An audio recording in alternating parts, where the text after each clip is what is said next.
Hvala lepa. Lepo pozdravljeni v mojem imenu.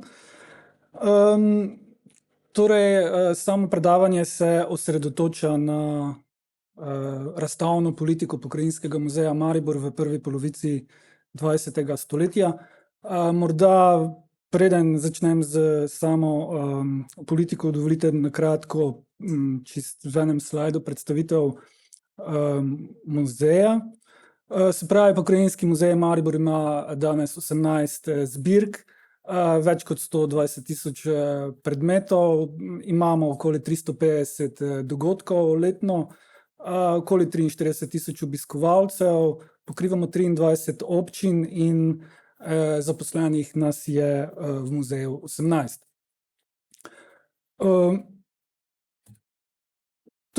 Kakšna je geneza nastanka Pokrajinskega muzeja Maribor?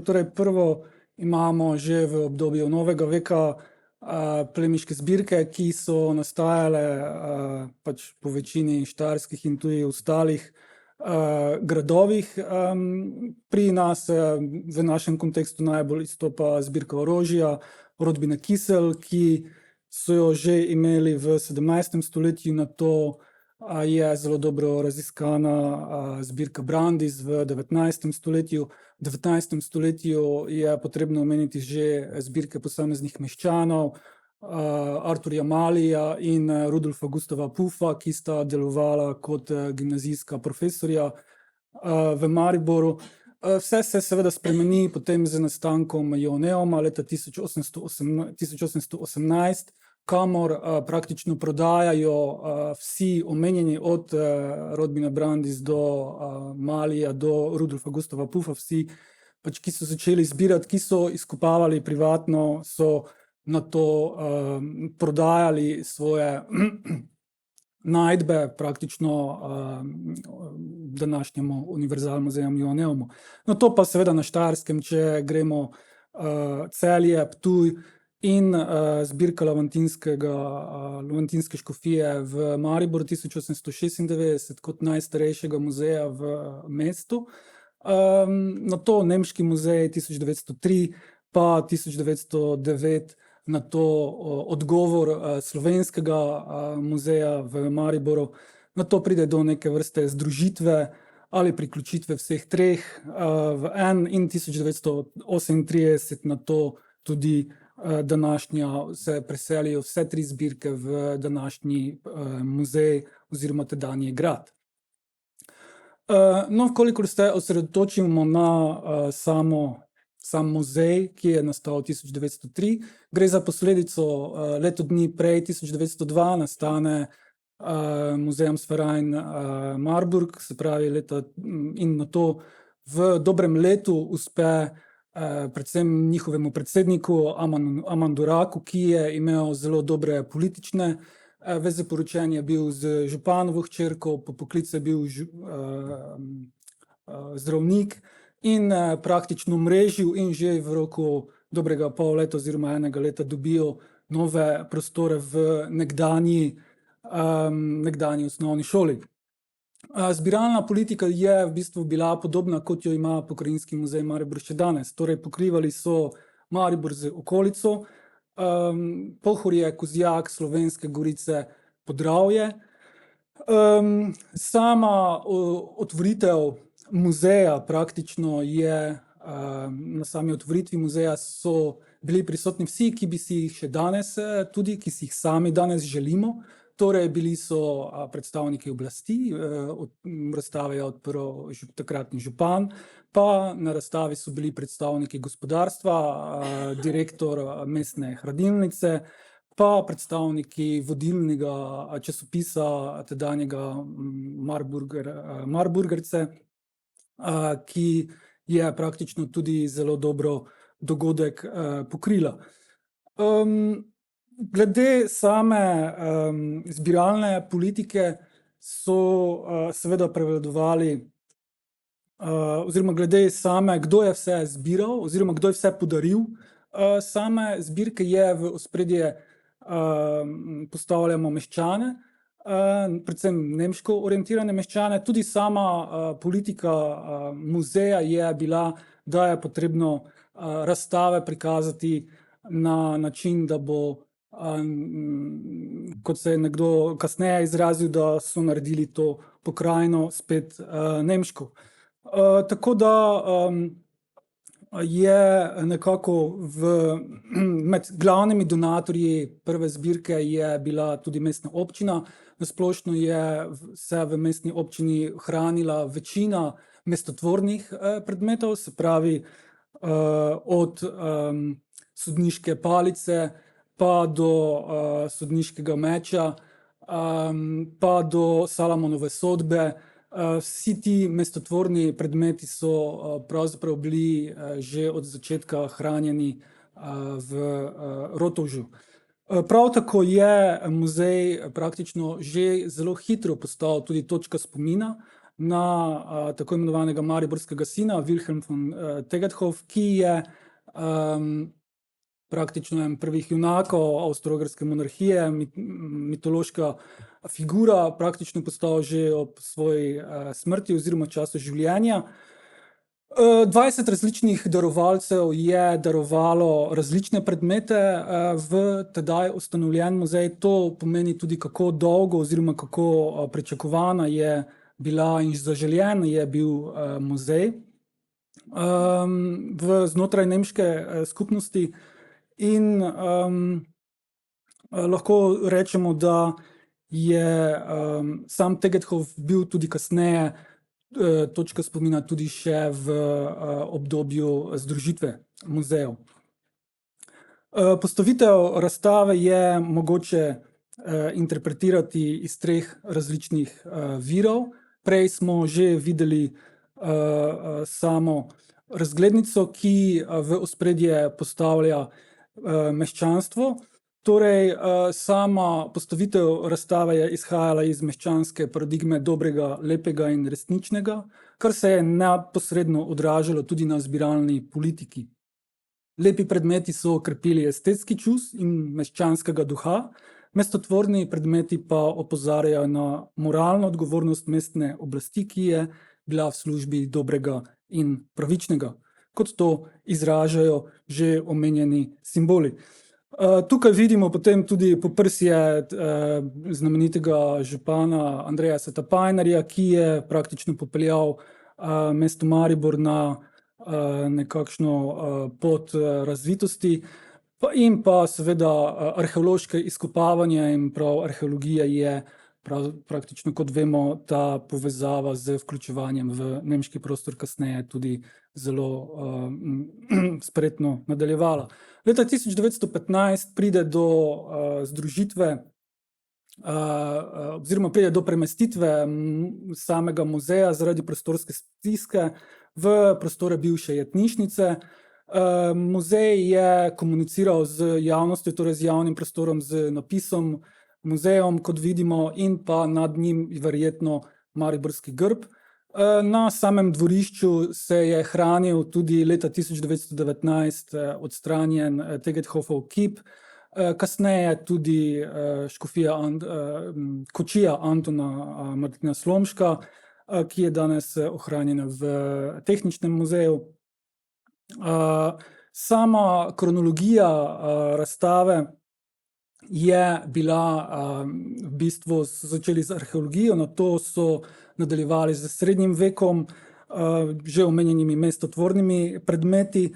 Je pa zanimivo, da so vključevali tudi predmete oziroma osebnosti, ki so bili tedaj aktualni, torej tisti, ki še so živeli.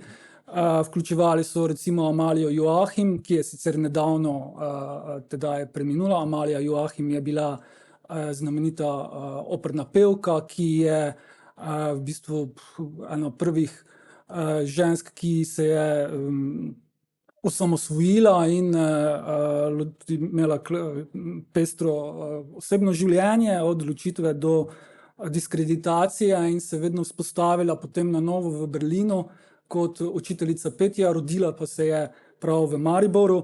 Nato imamo recimo Bartolomeja Sakarnerija, ki je bil poimenovan ze strani Slovencev kot viltuški Jeremija. Bartolomejus je v bistvu na podlagi preko Hegelove filozofije vpeljeval darvinizem, povezoval darvinizem in etiko, tako da je prav tako bil torej Mariborčan, ki je z svojimi živahnimi razpravami v parlamentu vedno znova spravljal v obup Slovence. Tu je seveda še Ottokar Kernstock, ki je bil mariborski pesnik in prav tako znan po svojih rasnih izpeljavah. Tako da gre res za aktualne osebnosti, ki so zelo nazorno tudi potem predstavljali svojo nemško zavest. Na drugi strani pa seveda zelo podobna dikcija Slovencev, slovenskih Štajercev, ki so leta 1904, spravi že dobro leto po ustanovitvi muzeja, odprli svoje prostore in ustanovili tudi Zgodovinsko društvo za slovensko Štajersko. Začeli so izdajati z časopisom časopis za zgodovino in narodopise, ki izhaja še danes. Prav tako so imeli podobno zbiralno politiko kot Nemci, s tem, da so se veliko bolj osredotočali na okolico, se pravi Pohorje, Kozjak, Dravo in pa Slovenske Gorice. Leta 1909 so z otvoritvijo Narodnega doma, ki je prav tako bil postavljen s strani čeških arhitektov, kot smo, če se navežem na prejšnje predavanje, je v bistvu na otvoritvi je bil prisoten dr. Pavel Turner, starosta, izjemen posameznik, ki je pravzaprav imel pozdravni govor, prvi predsednik muzejskega društva, in dr. Franc Kovačič pa je v smernicah izpostavil vzgojni in domoznanski pomen muzeja. Razvoj muzeja ni videl toliko v znanstveni smeri, temveč mora nazorno predstavljati preteklost kot sedanjost naroda in ozemlja. Vzbujati mora narodno samozavest in ponos naroda, gojiti estetski čut ter širiti duha med politično elito. Gre za model domovinskega oziroma domoznanskega muzeja, ki je na to prevladoval praktično skozi celotno 20. stoletje. Prav tako pa so veliko pozornost posvečali predvsem gojenju estetskega čuta za obrtnike, se pravi, da bi obrtniki obiskali muzej in si s tem krepili svoj estetski duh, oziroma da bi izboljšali svoje predmete, izdelke sodobne iz gospodarstva. Koncept muzeja in postavitev je bil postavljen na predlog Augusta Stegenška, ki je verjetno prevzel arheološki in predvsem sakralni del razstave. Pri postavitvi sta sodelovala še Franc Kovačič, ki je prevzel prav tako arheološki in pa zgodovinski del, ter Gabriel Majcen, ki je prevzel narodopisje. Držali pa so se nekako Murkovih muzeoloških temeljev, izpostavljali so predvsem tako imenovano materialno kulturo. Po prvi svetovni vojni se vse tri zbirke združijo v bistvu na isti lokaciji, kot so imeli muzej že Nemci, torej na prostorih bivše jetnišnice. Tako so vse tri zbirke praktično prišle pod eno ostrešje, vendar pa seveda posledično tudi huda prostorska stiska. Namesto same vsebine so se osredotočili veliko bolj na kolekcije, na zbirke. Tukaj lahko vidimo prirodoslovno zbirko, pa arheološko zbirko, pa seveda v ospredju vidimo v sredini zbirko sakralne umetnosti z izjemnim oltarjem Leonarda Kerna. Leta 1938 se vse te tri zbirke v bistvu preselijo v prostore gradu, osrednje stavbe v muzeju. Gre za razstavo, ki je vzpostavlja neki nov odnos, se pravi, v ospredje so postavili generala Rudolfa Maistra, Antona Martina Slomška, G. de Lanoija, diplomata, ter dr. Pavla Turnerja. Iz tega obdobja se je ohranjala zgolj ena fotografija, ki prikazuje v bistvu, tukaj vidimo oljeno platno mariborskih aktualnih županov, torej županov med obdobjem 1918 do 1938. Vidimo tudi fotografije že omenjenih gimnazijskih profesorjev, Arturja Malija, Rudolfa Gustava Puffa, pa nekaterih gospodarstvenikov, Karla Schernbauma predvsem. Vidimo tudi postavitev z samo maketo, reliefom Štajerske oziroma Maribora z okolico. Vsemu temu pa načeljuje oziroma poveljuje maketa Tegetthofovega kipa. Leta 1941 pride do okupacije in seveda pride do nove postavitve muzeja. Pri tem je predvsem Franjo Baš tisti, ki je postavljal razstavo, seveda pa sta imela glavno besedo oziroma prav gotovo v pomoč predvsem Walter Schmidt, ki je bil v bistvu zaposlen predtem tudi v današnjem muzeju, današnjem Narodnem muzeju, potem pa se je preselil v Gradec, kjer je deloval kot arheolog, prav tako pa tudi Walter Semetkovski, ki je v bistvu bil štajerski, kot veste, štajerski deželni konzervator. Bila je poudarjena predvsem arheologija, da je bila arheologija v nekem širšem evropskem kontekstu zelo zanimiva, potrjuje prihod doktora Pavla Rajnekeja. To je v bistvu eden izmed vodilnih arheologov svoje dobe, naredil je tipologijo, če je kdo arheolog, bo verjetno prav gotovo ga poznajo, vendar pa je naredil tipologijo enega izmed prazgodovinskih obdobij, ki velja še danes, tako da je sama zbirka prav gotovo bila zelo pričakovana tudi širše strokovne javnosti. Drugače pa seveda imamo v ospredju Tegetthofa in Ottokarja Kernstocka. Osrednja dvorana je bila seveda predstavljena kot zelo ikonografsko, z simboliko kot simbol moči. Sama arheologija pa je poudarjala seveda vključevanje spodnje Štajerske v vzhodnoalpski prostor, kar je praktično z arheologijo in omenjenimi najdbami bilo zelo enostavno dokazati. Razstavna politika po drugi svetovni vojni je praktično izbrisala seveda kolektivni spomin in sled na nemški del prebivalstva. Pri razstavi, ki jo je postavljal Franjo Baš, so izhajali iz etnologije. Prav etnologija je prikazala to raznolikost med plemiško kulturo, meščanstvom in kmetom. Vzpostavili so zavesten odnos do štajerske zemlje na eni strani ter izpostavili v sami osrednji dvorani pa izpostavljajo junake NOB-ja, se pravi narodnoosvobodilne borbe, medtem ko Meister vidimo tukaj predstavljen zgolj z eno vitrino. Zanimivo je, da, če sem prej omenil, da so v osrednji dvorani predstavili predmete vezane na NOB, da prav iz osrednje dvorane v bistvu danes nimamo ohranjene nobene fotografije, kar pušča odprto glede na avtoriteto Franja Baša mnoge interpretacije, ki jih bomo kdaj pozneje, mogoče kasneje odprli. Sama postavitev je v bistvu prikazovala od keramike do porcelana, do bivalne kulture, do zbirke pohorskega stekla, praktično zbirke, ki so še danes zelo aktualni, zbirka sakralne umetnosti, v bistvu, kot jo vidimo tukaj.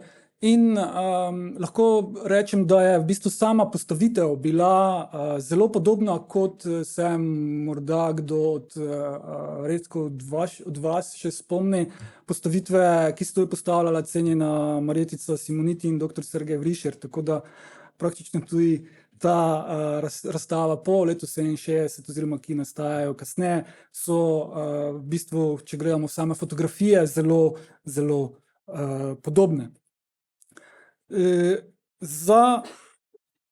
Preden torej za zaključek pa torej dovolite misel, sklepno misel. Torej, metamorfoze odnosa stroke in javnosti do polpretekle zgodovine in z njo povezane dediščine se različno zrcalijo v vseh družbeno-političnih sistemih oziroma zgodovinskih epohah.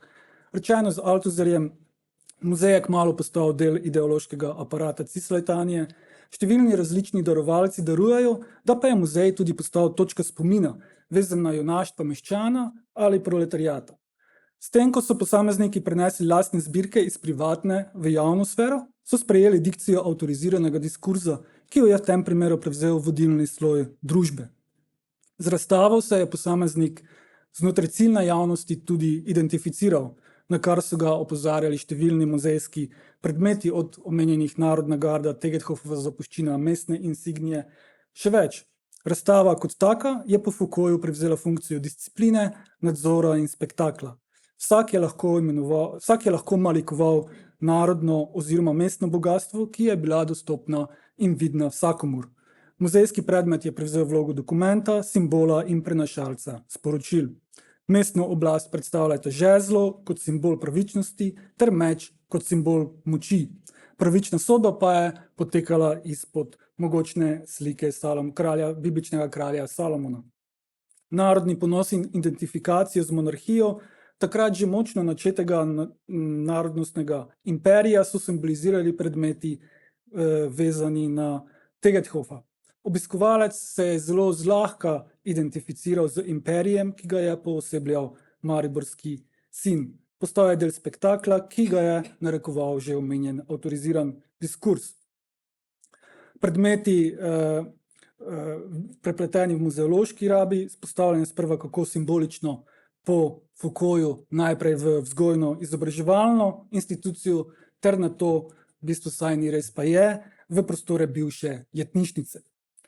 Leta 1238 se v bistvu zgodba celotno ponovi, država, kraljevina Jugoslavija postavi v ospredje grad kot nov simbol moči. Obiskovalec se je zelo zlahka identificiral z kraljem Aleksandrem, ki je leta 1923 prišel v Maribor na otvoritev tedanjega odmevnega mariborskega tedna in v bistvu sama fotografija, sam dogodek je bil zelo nazorno predstavljen tudi na sami razstavi.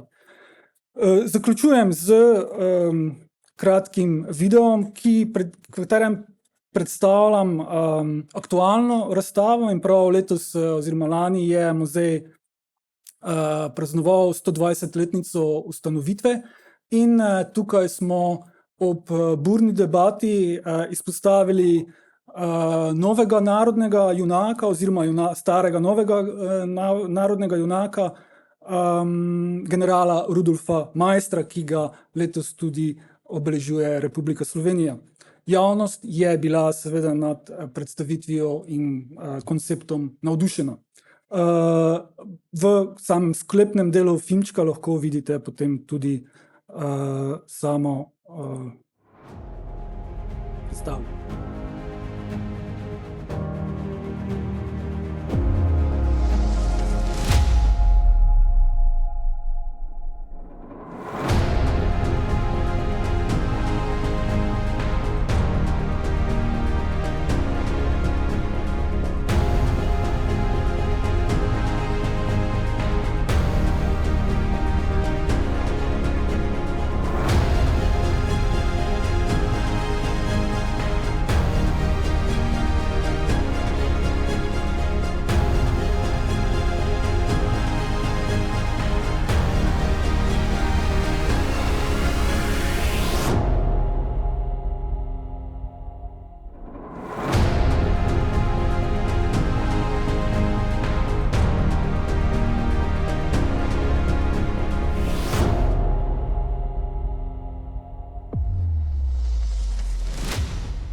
Hvala lepa za posluh.